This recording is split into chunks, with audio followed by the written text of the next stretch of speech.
A family's incompetence nearly killed me. Neighbors go nuclear. A few years ago, at the age of 22, I was diagnosed with epilepsy, which came out of the blue. In my appointments with the epilepsy nurse and my neurologist, I was informed, by way of informing those who were looking for a cause for my epilepsy, that I had suffered from measles when I was around 13 months old, and was not yet fully vaccinated against it. Upon returning home, I spoke with my sister and remarked that I had never heard of this before. In private, my sister decided that, as it was me who was involved, I had the right to know what she knew of the story. However, she was only 8 years old at the time and was unsure of the true extent of what had transpired. The story that she told me was as follows. Shortly after I was born, a family moved onto our street, and they had a son who was around my sister's age. My sister wasn't fond of him.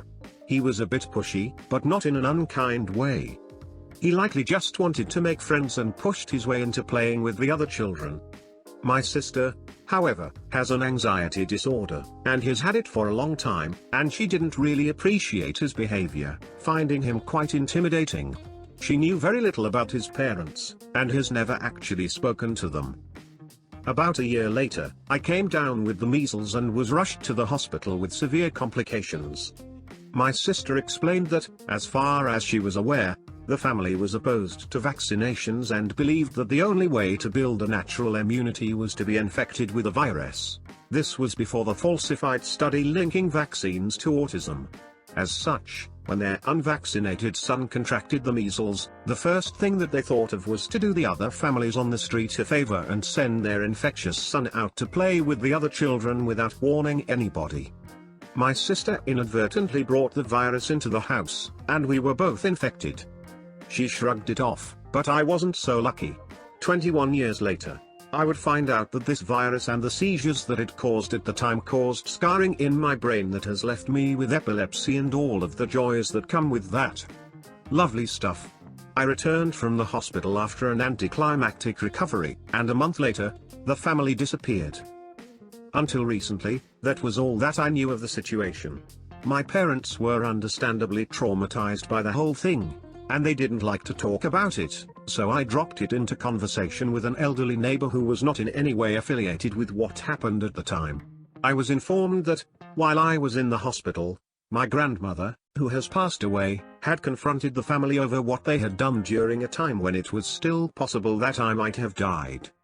Their response had made my grandmother livid, and she had gone around telling everyone what they had said, which was essentially something to the effect of, "You should be thanking us. She'll be much safer now that she's had it. She'll have a more natural immunity now." To my neighbor's knowledge, nobody liked that, and for good reason.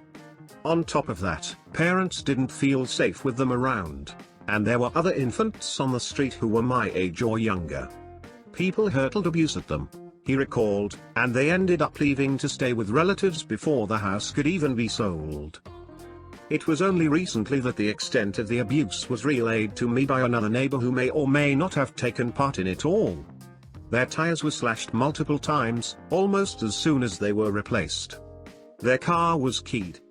When people weren't hurling abuse at them in the street, the worst of all being my grandmother, who had a razor-sharp wit, always being able to come up with something new and unique. They wrote handwritten letters calling them every obscene name under the sun and reminding them that they could be responsible for my death, posting them through their mailbox and sticking them to their windows and doors. The resident baseball boy, with the blessing of everybody present, tore their letterbox off their wall and smashed it in with a baseball bat. One of the residents on the street had a pair of cats, and when they brought any little presents home, she would scoop up the unfortunate prey with a shovel and leave them on their doorstep. This evolved to include the waste of the cat, too, and another neighbor who had a dog decided to do the same with his dog's droppings. This would be done primarily when they were out of the house, and this was being done in the heat of summer, so you can only imagine the smell and the cloud of flies that would be wafting around their porch when they returned hours later. The owner of the dog even went as far as to smear the droppings all over their door handle and as much of their front window as he could, though people found this just a wee bit disgusting, so he stopped. While the abuse and letters kept up, people very quickly stopped leaving droppings and such on their porch, or sticking the letters to their windows because, unfortunately, their young lad, who was about 7 to 8, got caught in the crossfire. Some of the older children caught on to the fact that their parents didn't like his family and began to bully him without really ever knowing why his family was hated so much, and this ended up reaching him at school. To their credit, they realized that he likely didn't understand what was going on, and it wasn't his fault, so they dialed it back a bit and kept the abuse to where only the parents could see. This family was so distressed that they took their son and ran to the sibling of one of the parents after the sibling of the other told them quite frankly that they didn't want their unvaccinated son around their children. The house was sold in their absence. I wondered aloud why the police weren't called, because some of the perpetrators were very obvious. At which point I was informed that these people had an inherent distrust of any and all authority figures and held the belief that the system was against them. They were being oppressed, and that the police would sweep it all under the rug. So they just left instead of exposing their son to the biased police, which is really baffling to me, because in my country, their community is a majority, and they'd be more likely to receive support. So, the moral of the story is to vaccinate your children, folks. I wanted my father to understand I wasn't coming. This is my first time posting. Sorry for the formatting. My parents divorced when I was in first grade. Not only did my dad disappear like Houdini, he stole my mother's ATM card to her personal account and drained her dry. My mother, being the saint she is, didn't even bat an eye. She still was cordial to him and never said a negative word about him. To me, my dad, albeit abandoning us, was still my hero. From 1st through 5th grade I had the usual abandoned by dad stories. Maybe 1 or 2 visits in a year and 50 times of me waiting by the front window with my suitcase packed to go to his house and him never showing up. My mum through all of this was supportive and never said an ill word about him. So he still stayed my hero. When I was in 6th grade my mother finally remarried and my father, who only had a picture of me at 8 months old in his wallet, went ballistic.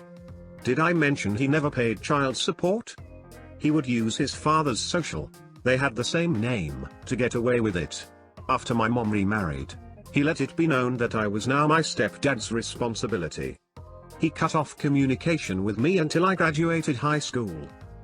He didn't attend my graduation or send a card. What he did do was write me an email thanking God he no longer had to pay child support. He didn't anyway. What really broke me was his ruthless and brutal attack on my mother. Attacking her weight, looks, teeth, and blaming any perceived negative traits that I had on her. For the first time I realized what a cowardly piece of shit he was. I responded in kind. He told me I was no child of his and that I was a waste. After that I vowed that I would hurt him.